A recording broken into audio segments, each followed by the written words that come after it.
IBM estimates that bad data costs businesses $3.1 trillion per year in the U.S. alone. Proper data validation in Excel prevents the most common input errors at the source. Static dropdowns from comma lists work for small options. For growing lists, reference an Excel table column. The dropdown auto-expands when new items are added. No more manual range updates. The second dropdown's options depend on what's selected in the first. Using indirect with named ranges or filter with data validation creates cascading selections like country, city, office.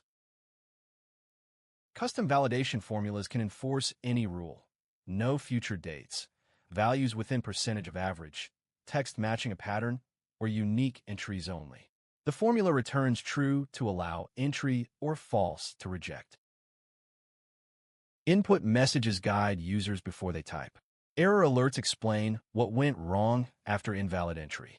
Custom messages turn cryptic Excel errors into friendly instructions.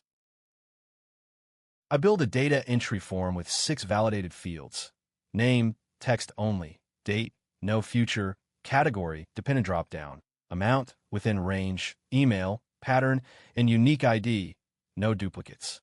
Each field rejects invalid input with a helpful message. Better data means better analysis out.